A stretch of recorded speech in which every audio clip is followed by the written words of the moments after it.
লন্ডনের ধূসর আকাশের নিচে যখন ঘন কুয়াশা শহরের গলিপথে ছায়া ফেলছে, তখন একটি গোপন বৈঠকের ঘটনা বাংলাদেশের রাজনীতির আকাশে ঝড় তুলেছে। বিএনপি চেয়ারপারসন খালেদা জিয়ার সঙ্গে জামায়াতে ইসলামীর আমির ডক্টর শফিকুর রহমান ও নায়েবে আমির সৈয়দ আবদুল্লাহ মোহাম্মদ তায়েবের সাক্ষাৎ। একটি ঘটনা যা কেবল সৌজন্য সাক্ষাৎ নয়, বরং ভবিষ্যতের রাজনৈতিক সমীকরণের নতুন অধ্যায় লেখার প্রস্তুতি বলে মনে করছেন রাজনৈতিক মহল। এই বৈঠকের পেছনে কি লুকিয়ে আছে? কেন এই গোপন আলোচনা? আর কেন এখনই এই সময়, যখন বাংলাদেশের রাজনীতি এক দুর্বিষহ অন্ধকারের মধ্যে দাঁড়িয়ে, যার পেছনে ছায়ার মতো দাঁড়িয়ে আছে শেখ হাসিনার নির্মম শাসনের ছায়া। 2025 সালের এপ্রিলের এক শীতল সন্ধ্যায় লন্ডনের একটি বিলাসবহুল বাড়িতে, যেখানে খালেদা জিয়া তার চিকিৎসার জন্য অবস্থান করছেন, সেখানে জামায়াতের শীর্ষ নেতাদের পদচারণা রাজনৈতিক মহলে হইচই ফেলে দিয়েছে। খালেদা জিয়ার বড় ছেলে ও বিএনপির ভারপ্রাপ্ত চেয়ারম্যান তারেক রহমানের উপস্থিতিতে এই বৈঠক অনুষ্ঠিত হয়। ব্রাসেলসে ইউরোপীয় ইউনিয়নের সঙ্গে বৈঠক শেষ করে শফিকুর রহমান ও আবদুল্লাহ তাহের সরাসরি লন্ডনে পৌঁছান। সূত্র বলছে, এই বৈঠকের আলোচনার বিষয় ছিল গভীর রাজনৈতিক, ভবিষ্যৎ নির্বাচন, জামায়াতের অবস্থান এবং সর্বোপরি শেখ হাসিনার শাসনের বিরুদ্ধে একটি ঐক্যবদ্ধ ফ্রন্ট গঠন, এসবই ছিল আলোচনার কেন্দ্রে। জামায়াতের আমির শফিকুর রহমান পরে সাংবাদিকদের বলেন, আমরা বেগম জিয়ার স্বাস্থ্যের খোঁজ নিতে গিয়েছিলাম, তিনি আমাদের আন্দোলনের সঙ্গী, তার জন্য দোয়া করেছি। কিন্তু তার এই বক্তব্যের পেছনে অনেক কিছু লুকিয়ে আছে বলে মনে করছেন বিশ্লেষকরা। তারেক রহমানের উপস্থিতি এবং বৈঠকের গোপনীয়তা ইঙ্গিত দেয় এটি কেবল সৌজন্য সাক্ষাৎ ছিল না, বরং এটি ছিল একটি কৌশলগত পদক্ষেপ, যার লক্ষ্য শেখ হাসিনার শাসনের বিরুদ্ধে একটি শক্তিশালী জোট গঠন। রাজনৈতিক বিশ্লেষকরা বলছেন, গত কয়েক মাস ধরে বিএনপি ও জামায়াতের মধ্যে একটি দৃশ্যমান দূরত্ব তৈরি হয়েছিল।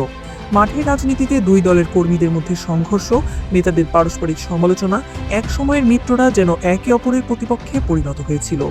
বিএনপি দ্রুত নির্বাচনের পক্ষে ছিল, যাতে একটি গণতান্ত্রিক সরকার প্রতিষ্ঠিত হতে পারে।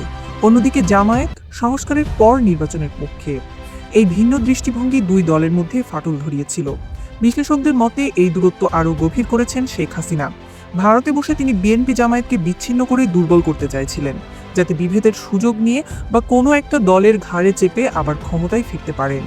হাসিনার কূটকৌশলের প্রভাব পড়েছে মাঠের রাজনীতিতেও। সম্প্রতি সামাজিক যোগাযোগ মাধ্যম ও টকশোগুলোতে বিএনপি জামায়াতের টানাপোড়েন স্পষ্ট। বিভেদের মধ্যেই লন্ডনের বৈঠক অনুষ্ঠিত হলো। বিশ্লেষকদের মতামত, এই বৈঠক রাজনৈতিক মহলে নতুন মেরুকরণের সূচনা করতে পারে।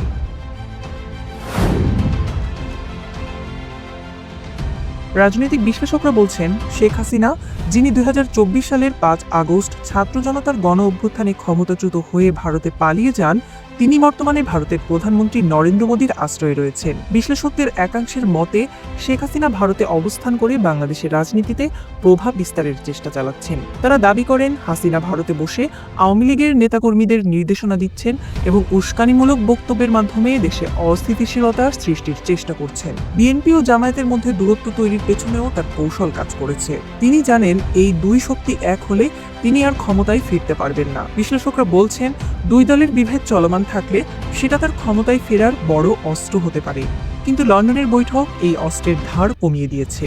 খালেদা জিয়া, যিনি শেখ হাসিনার হাতে বন্দী থেকে মুক্তি পেয়েছেন, তিনি এখন লন্ডন থেকে একটি নতুন রাজনৈতিক খেলার সূচনা করছেন। তার স্বাস্থ্য নিয়ে উদ্বেগ থাকলেও তার রাজনৈতিক দূরদর্শিতা অটুট রয়েছে। তারেক রহমানের নেতৃত্বে বিএনপি এবং শফিকুর রহমানের নেতৃত্বে জামায়াত যদি একটি জোট গঠন করে, তবে তা শেখ হাসিনা ও আওয়ামী লীগের রাজনীতির সত্যিকারের ফুল স্টপ হবার কারণ হতে পারে।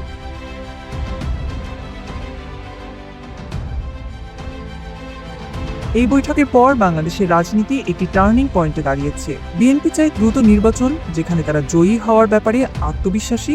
জামায়াতের লক্ষ্য একটু ভিন্ন, তারা সংস্কারের পর নির্বাচন চায়, যাতে তাদের রাজনৈতিক অবস্থান আরও শক্তিশালী হয়। কিন্তু লন্ডনের বৈঠক ইঙ্গিত দেয়, দুই দল হয়তো একটি মধ্যপন্থা খুঁজে পেয়েছে। বিশ্লেষকরা বলছেন, হয়তো দুই পার্টি একটি জাতীয় সরকার গঠনের পরিকল্পনা করছে, যেখানে বিজয়ী ও পরাজিত দল একসঙ্গে কাজ করবে। তবে এই পথ মসৃণ নয়। শেখ হাসিনার কূটচাল চলমান এবং তিনি এই জোটকে ভাঙতে সর্বশক্তি নিয়োগ করবেন। তিনি হয়তো ভারতের হিন্দুত্ববাদী নেতা মোদীর সমর্থন নেবেন, যিনি জামায়াতের সঙ্গে বিএনপির ভালো বোঝাপড়াকে কখনোই ভালোভাবে দেখেনি।